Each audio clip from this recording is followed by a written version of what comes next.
नमस्कार, मी यश धनानी इयत्ता 9वी SSPMS day school and junior कॉलेजतर्फे आपल्यासमोर शाहू महाराजांनी दुष्काळावर केलेले कार्य या विषयावर बोलणार आहे. 1896 ते 97 मध्ये देशात अनेक ठिकाणी दुष्काळ पडला. मुंबई इलाक्यातही तो सर्वत्र पूर्णपणे पसरून हजारो लोक अन्न करून तडफडत मरत होते. अशा परिस्थितीत आपल्या प्रजाजनांना व त्यांच्या गुरढोरांना वाचवणे हे महाराजांचे पहिले कर्तव्य होते. या कर्तव्यास महाराज पूर्णपणे जागले.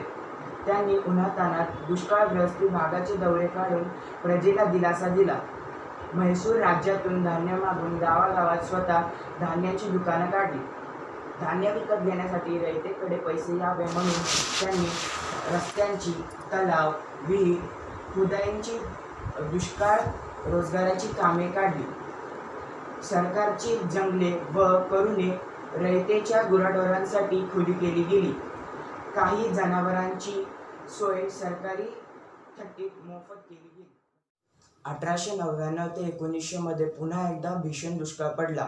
या दुष्काळातही पूर्वीच्या सर्व उपाययोजना राबवल्या गेल्या. याशिवाय शाहू महाराजांनी एक स्वतंत्र दुष्काळ निवारण खातेच निर्माण करून त्यावर भास्करराव जाधवरावांसारख्या अत्यंत कर्तबगार अधिकाऱ्याची नेमणूक केली गेली. तसेच तालुक्यातही ठिकठिकाणी दुष्काळ निवारणाचे कार्यालय स्थापन केले गेली आणि त्यातून दुष्काळ निवारणाची सोय चालू केली. शाहू महाराजांच्या अविश्रांत व नियोजनबद्ध प्रयत्नांमुळे दुष्काळावर मात करता आली. मुंबई इलाक्यात भीषण दुष्काळात हजारो लोक तडफडून मरत असता कोल्हापूर संस्थापनात एकही भुगबळी पडला नव्हता. याचे प्रमुख कारण असे होते की निराधार लोकांसाठी महाराजांनी आपल्या राज्यात 9 निराधार आश्रम काढले होते. या आश्रमात महाराजांनी 50,000 लोकांना अन्न वस्त्र देऊन त्यांना जीवनदान दिले होते. याहून विशेष म्हणजे रस्ते, पूल, तलाव या ठिकाणी रोजंदारीवर मजूर असलेले आईबापांच्या लहान मुलांसाठी त्यांनी पाळणाघरेही बनवली होती. झाडाच्या सावलीत बसलेले ते व्याकुळ बाळावरही त्यांची नजर गेली.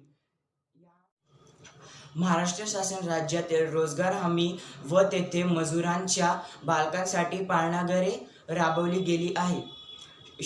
कोल्हापूरच्या शाहू महाराजांनी हे कार्य 100 वर्षापूर्वी आपल्या राज्यात प्रत्यक्षात अंमलात आणली होती. कदाचित हिंदुस्थानातील अशी ही पहिलीच घटना असेल. अशा या थोर राजाला माझा